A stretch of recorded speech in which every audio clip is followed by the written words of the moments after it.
Today I want to show you exactly how much YouTube has paid me for getting 50 million views on shorts. And I'm doing that to try to help educate you about whether or not it's worth your time to make shorts. So I'm going to show you all of my income off of my primary YouTube channel and then how that income breaks down by income type. And after that, I want to give you some advice on things I've learned that helps shorts get more views. How did I get 50 million shorts views when I haven't published nearly as many shorts as I have long form videos? So let's start out by taking a look at my channel. And in case you're new here, I'm Brock. You're watching Rock Hill Consulting, but my primary channel is called Rock Hill Farm. I've also got Rock Hill Aquatics and Rock Hill Unplugged. But right now we're looking at Rock Hill Farm lifetime results. You can see 89 million views. Well, I already told you that I've got 50 million shorts views. Well, it's just under. It's like 49.6 million. So we're going to round numbers off just for conversation and making this simple. So let's say 90 million views, 50 million from shorts, 40 million from longs. Subscribers. I get more subscribers from longs than shorts, but it's actually pretty close. Then we've got $321,000 of revenue.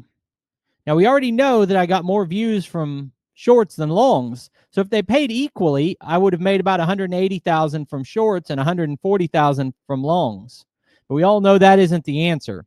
Now, I'm getting ready to show you exact numbers here, but in the meantime, why don't you throw a guess out there? Out of $321,000, go in the comment section. Tell me how much you think I got paid for 50,000 views in shorts. Before we go to that page, I'll show you something interesting here. When you look at my channel by views, you'll see that I had this big spike in views about 2 years ago. And you say, well, you know, his channel was doing better then than it is now. Well, that's not really true. When you sort it by revenue, I've actually made more each year. I think this year was about 100,000. Then I was like 107 here. And then in the last year, I've made like 112 or something like that. Let's go ahead and sort by content types. Video views, 39 million. Shorts views, 49 million. Now, under videos, it doesn't say subscriber number, but if we look here, 71,000 subscribers from shorts out of 166,000. Means about 85,000 subscribers from long form videos. So obviously I convert subscribers from longs better, but it was easier to get these shorts views. So if all you care about is a subscriber number, you can pump that up with shorts. And that's one of the reasons you might still want to make shorts. There are sponsors out there who will see your subscriber number and think that means something, when it really doesn't. When a sponsor is providing you with product or they're paying you, their goal is to promote whatever their business does, their product, their service, and you can convert to sales through shorts, but you'll do so at a much higher rate through long form video. So if I was a sponsor analyzing a channel and saying, how much is it worth it for me to provide to this channel, I would value a long form view at about 10 times the value of a shorts view. So if you just want a subscriber number, if you want that silver play button, I mean, I've got one. I don't, it's in the closet. I rarely take it out.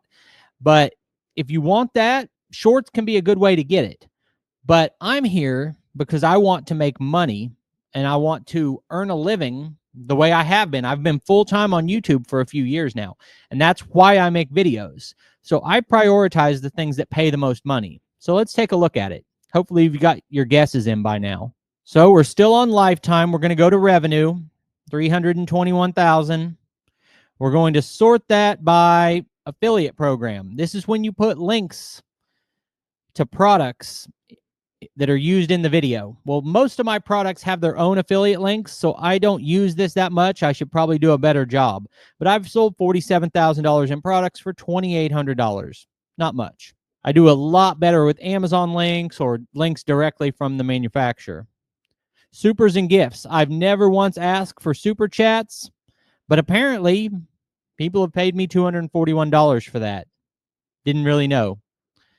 Now, for the big reveal, out of $321,000 in total revenue, $5,000, $5,300 from shorts. Now, if you divide that out, 50 million views for $5,000, it's 0.0001 cents per view. It's almost nothing. If this is what YouTube paid for 4 years of hard work, $5,000, I wouldn't do it. I've already mentioned there's benefits to shorts, but that's not a big number. What are you going to do with $5,000 over the course of 4 years? That's about $100 a month for making what I believe to be really high quality, successful shorts, which isn't even an easy thing to do either. But it's a lot easier to grow with shorts than it is long form videos. So obviously, do a little math. That means my long form videos have paid $313,000. So essentially, shorts are paying about a penny on the dollar compared to long form views. And it's not the platform's fault. They'd like to pay you for shorts. The platform just wants people to watch the platform, and people like to watch shorts. So they're going to promote shorts. They want people to watch shorts. But the platform doesn't have a good way to extract money from shorts viewers. So they can't share that money with you because they're not bringing it in. So what would my advice be? I think everyone should be making shorts. If you make a list of these are the best practices, do this and this and this and this and this, and you rank everything, these are the things you need to do. Best practice is that every channel should be making some shorts because they help grow your channel. You can have a viral explosion. You can have a hit video. Let me show you perspective on what one short can do. So if we go content, shorts, and then sort by views, we've got 7 million views on this short. You open that up, that paid $985. And when a short makes you $985 and I just repurpose some other content, you think, man, that's an easy $1,000. But that same 7 million views on a long form video would have paid me about $60,000. Think about the difference it makes in your life to get $900 or $60,000. That's the difference between going viral on a short and going viral on a long. So the way I think about it is I make YouTube videos because I want to be a full-time YouTuber. And I've been a full-time YouTuber for about 3 years. It's a great life that I enjoy. I'm able to make videos and dictate how I spend my time and do things that I enjoy doing. And that's how I make my living. And it's awesome. None of that happens, though, if you're not making money. So it all comes down to trying to make money from it. Because of that, I put my energy where my money comes from. So in this calendar year, I've made 2 shorts. Just if I think about it one day, I might make a short. It's always kind of like in the back of my mind, like, you know, Brock, you ought to sit down tomorrow and make a bunch of shorts because they don't hurt anything. You might as well do it. And that's another important thing we need to talk about. We need to talk about whether or not shorts hurt the performance of your long form videos, because that completely changes the value of the money you're getting from the shorts. Sticking on topic here, I always have it in the back of my mind, Brock, you should be making more shorts. Sit down tonight, just make a bunch of shorts. I rarely do it because it doesn't pay the bills. And I've got other things to do with my time that do pay the bills. And whenever I get that late time in the evening, sometimes I want to relax and watch a basketball game or a football game or just talk to my wife or whatever the case may be. So I'm personally not putting much energy into shorts, but I think general best practices is everyone should be making some shorts, but I wouldn't allocate more than 10% of your creative energy to it unless you're dedicated to saying you want to be a shorts channel. And that's a whole different avenue that I haven't went down. I've only put shorts on my main channel. But I want to talk a little bit about this idea that posting shorts on your primary channel will hurt the performance of your long form videos.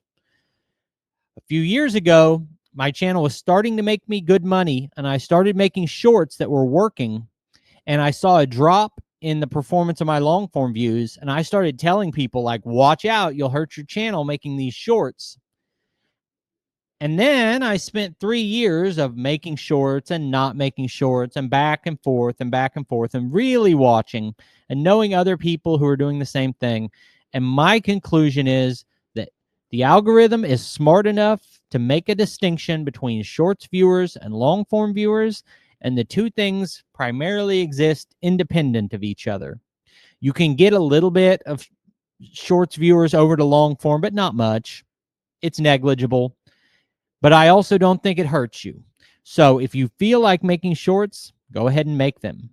There is a reality to bringing in subscribers that don't like your videos, and that can be a problem. So if you publish an off-topic video and it brings in a bunch of subscribers and confuses the algorithm about what your channel, who your channel is meant to serve, that can be a problem. But I don't think that happens with shorts. I think the algorithm is just really smart to distinguish what did this person subscribe for, and if they subscribed for your shorts, they'll show that viewer more of your shorts, and it doesn't hurt your ranking within the algorithm in general. So now let's talk about ways I've had shorts take off. There are a few categories. My favorite thing to do, because I think it provides the most value, is to take a video that's full length, 10 minutes to 20 minutes, somewhere in there, and compress it into 60 seconds. And say, I want to show everything that happened in the long video. I want to show the whole video in 60 seconds. So that means like 1 second cut, 1 second cut. There might be 3 seconds where I say a sentence and something's happening, and then 1 second of this, and then 2 seconds of that. And it's a high quality edit that takes a lot of time. And I've had some of those really take off. Then the other type is just do something wacky in the moment. You grab your phone, you're like, you won't believe this, guys. I've had great results with those, and they're easy to do. And it's in a similar manner to that, you can just accidentally catch something happening and put some commentary on it. The third way that I've seen results is to take the most interesting 30 seconds of the video and just clip that out and post that as a short. I've had all of those work well for me. But I think with shorts, I tell people with long form videos that you have 10 seconds to convince the viewer to watch. With a short, you have 1 second or 2 seconds. Someone's scrolling shorts, they watched one, then they skipped a couple, and you have to stop them from skipping. So they scroll to you. There can't be like 1 second delay and then something. It needs to be like, watch this. You got to pop immediately with some kind of a action or an interesting scene or something that is a visual disrupt. And you've got to do that within the first 3 seconds at the longest. So that's my advice on making shorts. It's a skill just like anything else, just like it's a skill learning to make good long form videos. It's a skill learning to make good short form videos. So my advice is invest only a small percentage of your total time spent on the channel in making shorts. But I wouldn't ignore it completely because people's attention is there and you want to be wherever people's attention is. So if you find these videos to be helpful, hit the like button, subscribe to the channel. I'm putting out a lot of free content. I also have my own website where I offer coaching and mentorship. If you're interested in working with me, visit the website, schedule a free call, sign up for one of my programs. I appreciate you taking time to watch the video. I'll put links on the screen to a couple more of our videos, and I'll see you next time.